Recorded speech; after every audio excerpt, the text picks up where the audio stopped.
Have you ever wondered where does light come from and where does it go? Consider this. Every time you flip a switch, you're summoning an energy that's as mystifying as it is essential. This is light, a form of energy that's visible to the human eye. But what is it really? Light is made up of tiny particles called photons. These photons are like minuscule bundles of energy zipping around at breakneck speeds. But here's where things get really interesting. Light doesn't just behave like a particle, it also behaves like a wave. This is known as the dual nature of light, a concept that's fascinated and puzzled scientists for centuries. So, light isn't just something that helps you see in the dark or brightens up your room. It's a complex, enigmatic form of energy, operating on principles that we're still trying to fully understand. So, light is not as simple as it seems. It has a life of its own. Every life has a beginning, and so does light. It may seem strange to think of light as being born, but indeed it is. This birthplace of light is found in the heart of stars and in the minuscule dance of electrons within atoms. Let's dive deeper. Stars churn out light through a process called nuclear fusion. This is where hydrogen atoms under immense pressure and temperature combine to form helium, and in the process release a burst of energy. This energy then escapes the star as particles of light known as photons. On a smaller scale, light can also be birthed from atoms. When an electron in an atom jumps from a higher energy level to a lower one, it releases energy in the form of a photon. So whether it's in the fiery furnace of a star or within the tiny confines of an atom, light begins its journey as a tiny photon, born from the heart of a star or the shuffle of an electron. Once born, light embarks on an incredible journey.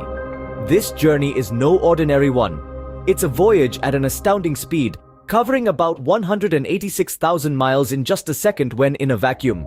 That's faster than anything else in the universe. Light in its essence is a traveler. It moves in straight lines, unswayed by the paths of least resistance. It doesn't meander, dawdle, or take detours. It's precise, uncompromising, and relentless. But what's even more fascinating is that light is incredibly versatile. It doesn't just travel through the emptiness of space, it interacts with matter too. When light encounters an obstacle, it doesn't simply give up. It can be absorbed, becoming part of the object it meets. It can be reflected, bouncing off surfaces to take on new directions. It can even be refracted, its path bending as it passes from one medium into another. Now, how do we see objects? Well, that's all thanks to light. When light from an object enters our eyes, it creates an image on our retinas.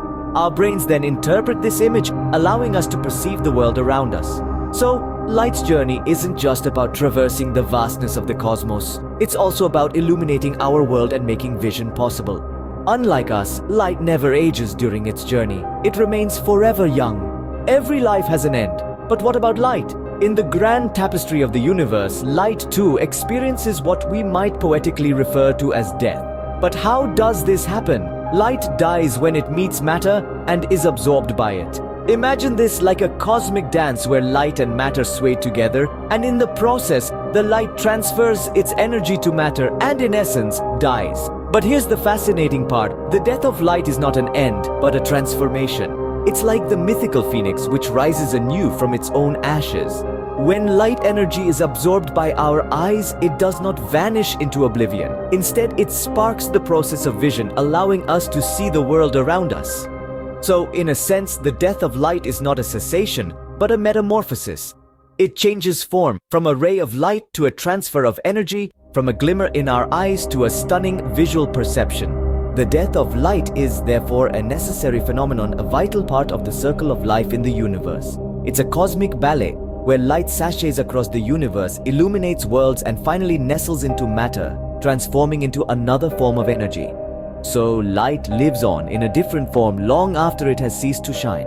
So, the life of light is a fascinating journey, isn't it? It all begins with a birth in energetic processes like nuclear fusion, where light is created in the heart of stars. This light, now free, embarks on an incredible journey, traveling through the vast emptiness of space, sometimes for billions of years.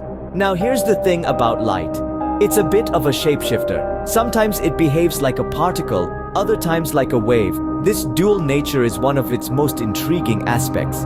And despite its shape-shifting tendencies, one thing remains constant: its speed.